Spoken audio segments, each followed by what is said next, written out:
हाजी बाबा दिलशाद का उमरा हज यात्रा वापसी पर फतेहगढ़ साहिब में जोरदार स्वागत।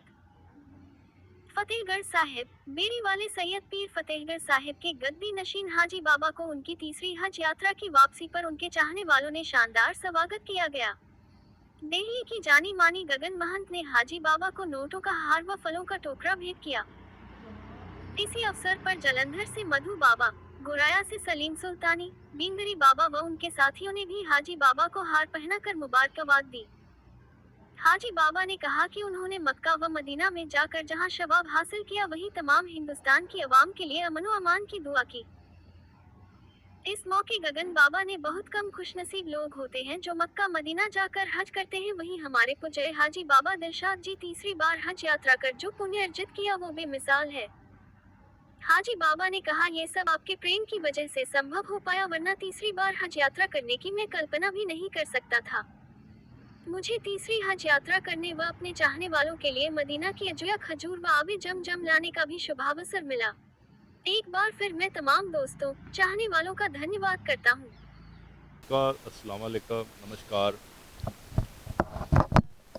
ਅੱਜ बहुत ही मुबारक दिन है कि ਅੱਜ ਪੰਜਾਬ ਦੀ ਇਤਿਹਾਸਿਕ ਧਰਤੀ, ਸ਼ਹੀਦਾਂ ਦੀ ਧਰਤੀ ਸ਼੍ਰੀ ਫਤਿਹਗੜ੍ਹ ਸਾਹਿਬ ਤੇ ਜਿੱਥੇ ਥੋੜੇ ਦਿਨ ਪਹਿਲਾਂ ਹੀ ਇਸ ਧਰਤੀ ਤੇ यूपी ਤੋਂ ਆ ਕੇ ਕਿੰਨੇ ਸਾਲਾਂ ਤੋਂ ਸਮਾਜ ਸੇਵਾ ਵਿੱਚ ਵਿਚਰ ਰਹੇ ਸਾਡੇ ਬਹੁਤ ਹੀ ਖਿਦਮਤ ਤੇ ਖਲਕ ਵਿੱਚ ਲੱਗੇ ਹੋਏ ਜਨਾਬ ਦਿਲਸ਼ਾਦ ਹਾਜੀ ਸਾਹਿਬ, ਬਾਬਾ ਫਰੀਦ ਸਰਬ ਧਰਮ ਸੇਵਾ ਸੁਸਾਇਟੀ ਦੇ ਮੁਖੀ ਔਰ ਇਸ ਇਲਾਕੇ ਦੀ ਆਨ ਬਾਨ ਸ਼ਾਨ,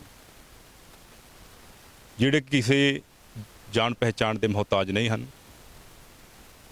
ਅੱਜ ਇਸ ਦੇ ਨਾਲ ਇੱਕ ਹੋਰ ਮੁਬਾਰਕ ਗੱਲ ਇਹ ਜੁੜਦੀ ਹੈ ਕਿ ਪਿਛਲੇ ਦਿਨੀ ਇਹ ਜੋ ਇੱਕ ਇਸਲਾਮੀ ਤੌਰ ਤੇ ਮੁਸਲਿਮ ਭਾਈਚਾਰੇ ਦਾ ਜੋ ਫਰਜ਼ ਹੁੰਦਾ ਹੈ ਹਜ ਔਰ ਉਮਰਾ, ਇਹ ਉਮਰਾ ਕਰਕੇ ਆਏ ਨੇ, ਜਿਸ ਵਿੱਚ ਸਾਡੇ ਅੱਜ ਮੈਸੇਂਜਰ ਆਫ ਪੀਸ ਦੇ ਸਰਪ੍ਰਸਤੀ ਆਲਾ ਸਮਾਜ ਸੇਵਿਕਾ ਗਗਨਮਾਨ ਦਿੱਲੀ ਵਾਲੇ ਜੀ ਉਹ ਇਹਨਾਂ ਦਾ ਖਾਸ ਤੌਰ ਤੇ ਇਸਤਕਬਾਲ ਕਰਨ ਆਏ ਨੇ ਕਿ ਗੱਲਾਂ ਕੁਝ ਕੈਮਰੇ ਤੇ ਨਹੀਂ ਬੋਲੀਆਂ ਜਾ ਸਕਦੀਆਂ, ਕਿਉਂਕਿ ਜੋ ਉਮਰਾ ਕਰਕੇ ਆਏ ਨੇ ਹਾਜੀ ਸਾਹਿਬ ਉਹਦੇ ਵਿੱਚ ਇਹ ਪੰਜਾਬ ਦੀ ਅਮਨ ਸ਼ਾਂਤੀ ਔਰ ਭਾਈਚਾਰਕ ਸਾਂਝ ਦੀ ਦੁਆ ਕਰਕੇ ਆਏ ਨੇ। ਔਰ ਸਾਰੀ ਟੀਮ ਵੱਲੋਂ ਸਾਈਂ ਮਧੂ ਸ਼ਾਹ ਜੀ ਜਲੰਧਰ ਵਾਲੇ, ਸਾਡੇ ਬਾਬਾ ਬਿੰਦਰੀ ਜੀ ਗੁਰਾਇਆਂ ਤੋਂ, ਖੁਦ ਦਾ ਸਲੀਮ ਸੁਲਤਾਨੀ ਔਰ तमाम ਇੱਥੇ ਸਰਹੰਦ ਦੇ ਜਿੰਨੇ ਵੀ ਇਹਨਾਂ ਨਾਲ ਜੁੜੇ ਹੋਏ ਨੇ, ਸਾਰਿਆਂ ਵੱਲੋਂ ਅੱਜ ਇਹਨਾਂ ਦਾ ਭਰਮਾ ਇਸਤਕਬਾਲ ਕੀਤਾ ਗਿਆ। ਔਰ ਹਾਜੀ ਸਾਹਿਬ ਜਿਵੇਂ ਕਿ ਤੁਸੀਂ ਜਾਣਦੇ ਆ ਕਿ ਇਹ ਖੁਦ ਵੀ ਇਹਨਾਂ ਚੀਜ਼ਾਂ ਵਿੱਚ ਵੱਧ ਚੜ੍ਹ ਕੇ ਹਿੱਸਾ ਲੈਂਦੇ ਨੇ। ਔਰ ਮੈਂ ਅੱਜ ਹਾਜੀ ਸਾਹਿਬ ਨੂੰ ਇਹ ਬੇਨਤੀ ਕਰੂੰਗਾ ਕਿ ਅੱਜ ਸਾਡੇ ਦੇਸ਼ ਪ੍ਰਦੇਸ਼ ਔਰ ਸਮਾਜ ਵਿੱਚ ਜਿਹੜੀ ਲੋੜ ਹੈ ਉਹ ਹੈ ਭਾਈਚਾਰਕ ਸਾਂਝ ਨੂੰ ਮਜ਼ਬੂਤ ਕਰਨ ਲਈ, ਸ਼ਾਂਤੀ ਦਾ ਪ੍ਰਚਾਰ ਕਰਨ ਲਈ ਔਰ ਖਿਦਮਤ ਖਲਕ ਕਰਨ। ਔਰ ਹਾਜੀ ਸਾਹਿਬ ਤੋਂ ਉਮੀਦ ਕਰਦੇ ਹਾਂ ਕਿ ਇਸ ਇਲਾਕੇ ਤੋਂ ਸ਼ੁਰੂ ਹੋ ਕੇ ਜਿੱਦਾਂ ਉਹਨਾਂ ਨੇ ਪਿਛਲੇ 20-25 ਸਾਲ ਤੋਂ ਖਿਦਮਤ ਖਲਕ ਕੀਤੀ ਆ, ਔਰ ਐਸਾ ਝੰਡਾ ਬੁਲੰਦ ਕਰਨ ਕਿ ਪੰਜਾਬ ਦੇ ਵਿੱਚ ਜਿਹੜਾ ਮੁੜ ਕੇ ਉਹ ਰੋਹ ਰੀਤਾਂ ਨੂੰ ਕਾਇਮ ਕੀਤਾ ਜਾਵੇ, ਕਿਉਂਕਿ ਪੰਜਾਬ ਵਿੱਚ ਅੱਜ ਨਸ਼ਿਆਂ ਦਾ ਹੜ੍ਹ ਵਗ ਰਿਹਾ ਵਾ ਔਰ ਰਾਜਨੀਤਿਕ ਪ੍ਰੋਪੋਗੰਡੇ ਕਰਕੇ ਜੋ ਭਾਈਚਾਰਕ ਸਾਂਝ ਵਿੱਚ ਤੋੜ ਜੋੜ ਹੋ ਰਿਹਾ ਵਾ ਉਸ ਨੂੰ ਸਮਾਪਤ ਕਰਨਾ ਹੈ, ਕਿਉਂਕਿ ਗੁਰੂਆਂ ਪੀਰਾਂ ਦੀ ਸਾਂਝੀ ਧਰਤੀ ਬਾਬੇ ਨਾਨਕ ਨੇ ਇੱਥੇ ਜੋ ਹੋਕਾ ਦਿੱਤਾ ਹੈ ਸਾਂਝੀ ਵਾਲਤਾ ਦਾ, ਉਹਨੂੰ ਅਸੀਂ ਅੱਗੇ ਲੈ ਕੇ ਚੱਲਣਾ ਹੈ। ਸੋ ਮੈਂ ਇੰਨੀਆਂ ਗੱਲਾਂ ਨਾ ਕਹਿੰਦਾ ਹੋਇਆ ਆਪਣੀ ਆਵਾਜ਼ ਨੂੰ ਵਿਰਾਮ ਦਿੰਦਾ ਹਾਂ। ਅਗਲੀ ਗੱਲ ਮੈਂ ਕਹੂੰਗਾ ਹਾਜੀ ਸਾਹਿਬ अपने मुखारबिन तो जरूर गल। एक फोटो। सबको मेरा आदाब, नमस्कार, सत श्री अकाल। जैसे कि अभी अबू बाबा ने ये बात कही कि भाई गगन ने भेजा या सलीम जी ने भेजा या बिदरी बाबा ने भेजा या मधु साई ने भेजा या हमारी टीम ने भेजा, हमने नहीं भेजा। हमने इनसे सीखा कि किस तरह सेवा की जाती है, किस तरह सेवा निभाई जाती है। आपने हर बार देखा होगा यहाँ सरहंद में जोड़ मेला लगता है। जोड़ मेले में बाबा जी जिस प्रकार की भी सेवा कर सकते हैं अपने सामर्थ्य के अनुसार ये करते हैं। ये नहीं देखते हिंदू है मुस्लिम है, मैंने नमाज पढ़ानी है, पाठ करवाना है या नहीं करवाना है। हमने इनसे सीखा। बाकी रहा उम्रे पे भेजना, तो कहते हैं आपका कर्ज हमारे पास, अगर वो हमने कर्ज अता करने की कोशिश करी तो इतना ना हमें बनाओ ये कि हम गुनहगारों की लिस्ट में फहरिस्त पे शामिल हो जाएं। तो मैं इतना ही कह के कहूँगी कि हमने कुछ नहीं किया, ये पीस मूवमेंट ने कुछ नहीं किया। हम सब ने मिलके अपने अब्बू को उम्रा कराया और उनकी उम्रा की वजह से आज जितने लोग हम यहाँ बैठे हैं, आज दुआएं मगफिरत हुई हमारे यहाँ। हाजी बाबा ने हम सब के लिए दुआएं करी। जो हमने ये सोचा कि शायद हम अपने यार के दीदार में बैठे हुए हैं, उस यार के दीदार उसके सामने ही हज उम्रा हमारा भी कबूल हो गया। बिस्मिल्लाह।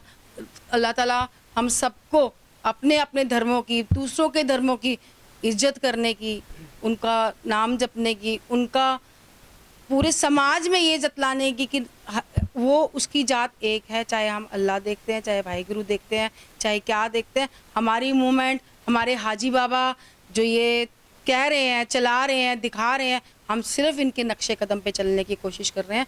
हमने किसी ने इनको नहीं भेजा, इनको अपने नबी ने बुलाया। वो सदका, हम तो इस बात का सदका लेके कहते हैं कि शुक्र है मालिक कि हमें भी इस राह में एक कदम बढ़ाने की करी।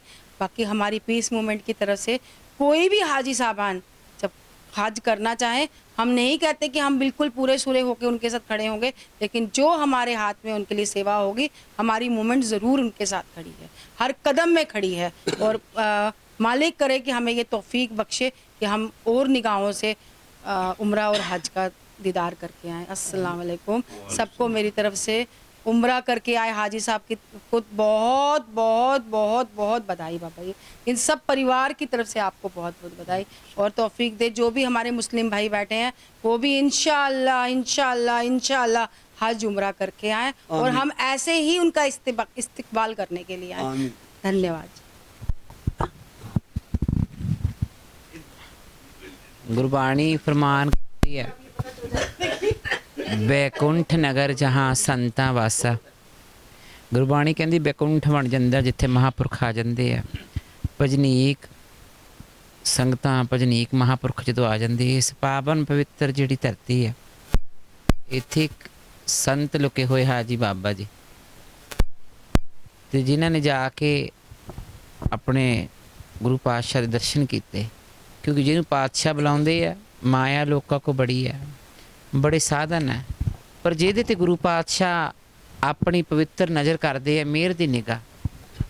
कहते जी जदों नज़र गुरा ने धारी, कोले तो मैं लाल हो गया।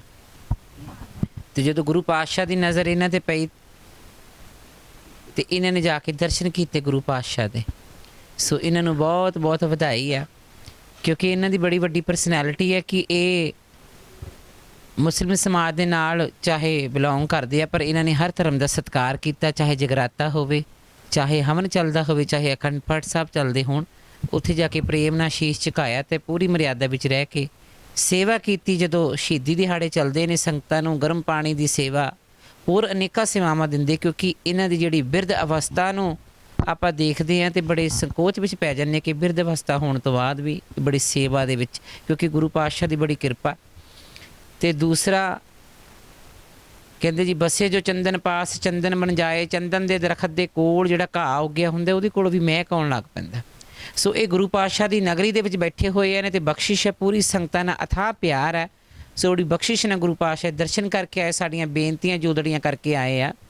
सो साडी जिहड़ी पीस इहदी मूवमेंट चल रही है, जिन्हों सलीम सुल्तानी जी, बीबी गगन जी जिहड़े साडे दिल्ली दे बड़ी ग्रेट पर्सनैलिटी है, गुरु साहब दी उन्हां दी बड़ी बख्शिश है। ते सब तो वड्डी गल साडे डॉक्टर मधु जी, डॉक्टर लफ्ज़ जिहड़ा कहंदे दूजा रब मन्निया जांदा, पर जदों अरदास हुंदी बाबा वडभाग सिंह जी ते कहंदे डॉक्टरां दे डॉक्टर गुरु बाबा वडभाग सिंह जी। साडी इस मूवमेंट दी बड़ी एक वड्डी गल है कि अलग अलग जिहड़े धर्मां दे हैगे ने सारे संत महापुरख ਜਾਂ कोई ग्रेट परसनैलिटियां बीबी गगन जी वांगर अपन सेवावां दे रहे। सो धर्म की गल ਇਹ ਨਹੀਂ ਕਿ ਜੇ ਅਸੀਂ ਸਿੱਖ ਫੈਮਿਲੀ ਨੂੰ ਬਿਲੋਂਗ ਕਰਦੇ ਹਾਂ ਤੇ ਅਸੀਂ ਆਪਣੇ ਨਾਲ ਦੇ ਮੁੰਡੇ ਨੂੰ ਕਹੀਏ ਜੀ ਤੂੰ ਸਿੱਖ ਹੀ ਬਣ ਜਾ। ਜਿਹੜਾ ਕੋਈ ਮੁਸਲਮਾਨ ਹੈ, ਹਿੰਦੂ ਆ, ਉਹ ਆਪਣੇ ਧਰਮ ਵਿੱਚ ਪੱਕਾ ਰਵੇ ਬਸ। ਇਹ ਬਹੁਤ ਵੱਡੀ ਗੱਲ ਹੈ। ਅਸੀਂ ਸਾਰਿਆਂ ਨੂੰ ਨਮਸਕਾਰ ਕਰਦੇ, ਭਾਈ ਕਨਈਆ ਜੀ ਵਾਂਗਰ ਅਸੀਂ ਨਮਸਕਾਰ ਕਰਦੇ ਹਾਂ। ਪਰ ਜਿਹੜੀ ਇਹ ਮੂਵਮੈਂਟ ਹੈ ਬੜੇ ਜ਼ੋਰ ਸ਼ੋਰ ਦੇ ਨਾਲ ਸੰਗਤਾਂ ਦੀ ਸੇਵਾ ਵਿੱਚ ਤਤਪਰ ਰਹੇਗੀ। ਪਰੰਤੂ ਜੇ ਉਹ ਅਡੰਬਰ ਹੈ, ਧਰਮ ਦੇ ਵਿੱਚ ਬਹੁਤ ਅਡੰਬਰਵਾਦ ਤਾਂ ਪਖੰਡਵਾਦ ਆ ਗਿਆ ਹੈ, ਉਹਦਾ ਇਹ ਜਿਹੜੀ ਸਾਡੀ ਟੀਮ ਹੈ ਪੁਰਜੋਰ ਇਹਦਾ ਵਿਰੋਧ ਕਰੇਗੀ। ਤੇ ਆਉਣ ਵਾਲੇ ਸਮੇਂ ਵਿੱਚ ਆਪ ਜੀ ਨੂੰ ਅਖਬਾਰਾਂ ਰਾਹੀਂ, ਮੀਡੀਆ ਰਾਹੀਂ ਇਹਦਾ ਮਾਧਿਅਮ ਪਤਾ ਚੱਲੂਗਾ। ਤੇ ਸਾਰਿਆਂ ਦਾ ਬੜਾ ਧੰਨਵਾਦ। ਅਸੀਂ ਦਰਸ਼ਨ ਕਰਕੇ ਨਿਹਾਲ ਹੋਏ ਹਾਂ ਤੇ ਗੁਰੂ ਪਾਤਸ਼ਾਹ ਦੀ ਇਸ ਪਾਵਨ ਪਵਿੱਤਰ ਧਰਤੀ ਨੂੰ ਕੋਟਨ ਕੋਟ ਨਮਸਕਾਰ। ਸਾਰੇ ਟੀਮ ਦੇ ਮੈਂਬਰ ਸਹਿਬਾਨ, ਸਲੀਮ ਸੁਲਤਾਨੀ ਜੀ ਦਾ, ਡਾਕਟਰ ਮਧੂ ਜੀ ਦਾ ਤੇ ਮੈਡਮ ਗਗਨ ਜੀ ਦਾ, ਜਿਹੜਾ ਆਪਣਾ ਕੀਮਤੀ ਸਮਾਂ ਕੱਢ ਕੇ ਸੰਗਤਾਂ ਦੇ ਦਰਸ਼ਨ ਕਰ ਰਹੇ ਨੇ ਤੇ ਦੇ ਰਹੇ ਨੇ, ਤੇ ਬੜਾ ਉਹਨਾਂ ਦਾ ਧੰਨਵਾਦ। It's my ਪਲੇਜਰ। ਵਾਹਿਗੁਰੂ ਜੀ ਕਾ ਖਾਲਸਾ, ਵਾਹਿਗੁਰੂ ਜੀ ਕੀ ਫਤਿਹ। दोस्तों सत श्री अकाल, आदाब, अस्सलाम वालेकुम। मैं हाजी वादिल शाद फतेहगढ़ साहब, बाबा फरीद सर धर्म सेवा सोसाइटी हज उम्रा करके 2 दिन हुए आए हुए। आज हमारी बेटी माता गगन जी और बाबा बिंदरी जी और सलीम सुल्तानी जी और हमारे बाबा मधु जी जो कि डॉक्टर साहब भी हैं, बहुत बढ़िया। इनके साथ में सारे बच्चे माशाल्लाह आए हैं और इन्होंने हज से आने वालों का यानी हम जैसों का स्वागत किया। मैं बहुत ही खुश नसीब हूँ कि खुदावंद ताला ने मुझे इतनी इज्जत दी है इन सब की बदौलत, और आज हज उम्रा किया इन सब की बदौलत। कहते हैं कि दुआओं के बिना तकदीरें नहीं बदलती। और एक और बात है, कहा कि इन्ना रब्बी समी दुआ, दुआओं से तकदीरें बदलती हैं। और अल्लाह ताला अपने घर में उसी को बुलाता है जिसके लिए हुक्म हो जाता है। जिसकी रूह ने लब्बैक पुकारा, अल्लाह ने उसको मतलब बुला लिया। कुछ लोग ऐसे होते हैं कि धन दौलत सब कुछ होती है मगर नहीं हो के पाते, और कुछ लोग ऐसे होते हैं कि कुछ भी नहीं होता और भेजने वाला उनको भेज देता है। तो खुदावंद ताला कह रहा कि तू नहीं आ रहा तो तेरी वजह से मैं तुझे डबल सवाब दे रहा हूँ, मगर मैं तेरा हज उम्रा कबूल कर रहा हूँ। तो अल्लाह ताला हम सबको अमल वाला बनाए। मैं तीसरी बार होके आया हूँ। पहले सन 1996 में अम्मी के साथ हज करा, दूसरा उम्रा करा, अब तीसरा उम्रा अपने मतलब बेटे की वजह से किया। और अल्हम्दुलिल्लाह मैं बड़ा ही खुश नसीब हूँ कि मुझे इतना प्यार मिला है पंजाब में कि बहुत कम लोगों को मिलता है। कहानी की खिदमत खल्क से बंदे को खुदा मिलता है, और ये सेवा अल्लाह ने वहाँ पर भी ली हाजियों की। तो हर इंसान को ये सोचना चाहिए कि हम एक दूसरे की हेल्प करें, एक दूसरे का साथ दें। कहानी की भावनाएं अच्छी हों तो मंजिल का पता मिलता है, और सेवा से इंसान को रब परमात्मा मिलता है। तो मैं तो अपने हिंदुस्तान के लिए भी दुआ करता हूं कि जितने भी हमारे हिंदुस्तान में रहने वाले किसी भी धर्म के हों, वो सब का वो अच्छा करे, भला करे। और जो वहाँ पर हज को जाना चाहे अल्लाह उनको बुलाए, बेनमाजियों को नमाजी बनाए, बेरोज़गार को रोज़गार दे, जो परेशान हाल है उनकी परेशानी को दूर करे। तमाम दुनिया के इंसानों को अल्लाह ताला फरमाता है कि ऐ मोहम्मद, तमाम दुनिया की मखलूक मेरा घर कुनबा है, और मेरे घर कुनबे के साथ जो अच्छा बर्ताव करेगा सबसे बेहतरीन है। अल्लाह ने ये नहीं कहा कि ऐ मुसलमानों मुसलमानों की हेल्प करो, नहीं। अल्लाह कह रहा है कि ऐ ईमान वालों ज़मीन वालों की हेल्प करो, अल्लाह तुम्हारी हेल्प करेगा। तो आओ असी सारे इन चीज़ों को समझें, अपने अपने धर्म में रहकर हम एक दूसरे की हेल्प करें, एक दूसरे का साथ दें। कहानी के सारे जहाँ से अच्छा हिंदुस्तान हमारा, हम बुलबुलें हैं इसकी ये गुलसिता हमारा। और मजहब नहीं सिखाता आपस में बहर रखना, हिंदी हैं हम, वतन है हिंदुस्तान हमारा, और सारे जहाँ से अच्छा हिंदुस्तान हमारा। और बहुत बहुत शुक्रिया गगन माता जी का, आज ये आए और इन्होंने आज हमारा इस्तकबाल किया। और कहते हैं कि अपनों से ही होता है प्यार। इनके लिए एक शेर है, हम सुबह से इनकी इंतजार में थे, वैसे बोलना नहीं चाहिए था मुझे मगर मैं बोल रहा हूँ कि दिल बेकरार होगा निगाहें देखती होंगी इनको। इन सब के लिए है कि दिल बेकरार होगा निगाहें देखती होंगी इनको। हमने माना कि वक्त ना होगा इनके पास आने का, हमने माना कि वक्त ना होगा इनके पास आने का। इनके आने से इस महफिल की रौनक बढ़ गई है। क्या हुआ कम?